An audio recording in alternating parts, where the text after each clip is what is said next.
Kalian percaya nggak kalau ada makhluk yang terlahir dari perkawinan antara manusia dengan genderuwo? Sebelum kita bahas, perkenalkan nama aku Gaida Zunaira.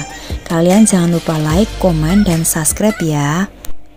Kalian masih ingat nggak tentang Wagini, sosok yang dianggap keturunan genderuwo? Jadi diceritakan dulu itu sekitar tahun 1980-an di Alas Purwo, Banyuwangi, ada kembang desa. Suatu hari dia menikah dan hidup berdua dengan suaminya. Di sekitar hutan Alas Purwo, sehari-hari suaminya ini mencari kayu bakar di hutan. Biasanya ia mencari kayu bakar itu berangkat pagi, pulang petang. Suatu hari si suami pamit untuk mencari kayu bakar seperti biasanya, tapi tiba-tiba ia pulang dan meminta istrinya untuk melayani kebutuhan biologinya. Akhirnya mereka berhubungan badan. Setelah itu suaminya pergi lagi. Ternyata rupanya yang datang itu sosok genderuwo yang sudah menyerupai wujud suaminya. Saat petang, suaminya aslinya ini datang dan meminta untuk dilayani. Di situ si istri kaget dan bertanya-tanya, "Bukankah tadi sudah?" Si suami jadi mulai curiga, tapi dia masih diam saja. Sampai akhirnya beberapa bulan kemudian si kembang desa ini hamil dan lahirlah Wagini dengan kondisi yang seperti ini.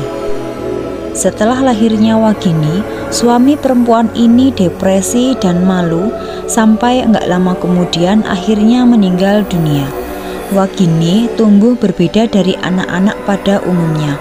Porsi makannya banyak dan gak masuk akal.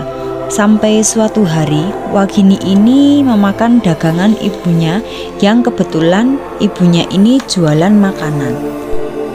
Jadi seluruh dagangan ibunya dihabiskan oleh Wagini, hingga akhirnya ibunya ini marah dan memukuli Wagini dengan kayu. Saat Wagini dipukuli, tiba-tiba muncul sosok genderuwo yang nampak murka.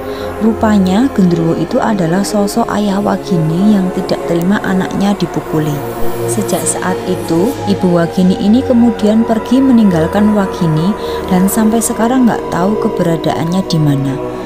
Wagini kemudian terlantar dan hidup sendirian di hutan, sampai akhirnya ia bertemu dengan Ibu Tuti atau biasa dikenal dengan Eyang Ratih. Sejak usia 12 tahun Wagini ini diasuh sama Eyang Ratih.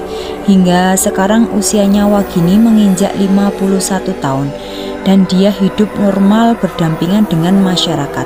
Hanya saja menurut penuturan warga sendiri, saat dia tengah menghadapi masalah yang berat, dia akan melakukan ritual khusus untuk bertemu dengan sosok ayahnya. Gimana nih guys, menurut kalian cerita yang sangat menarik bukan?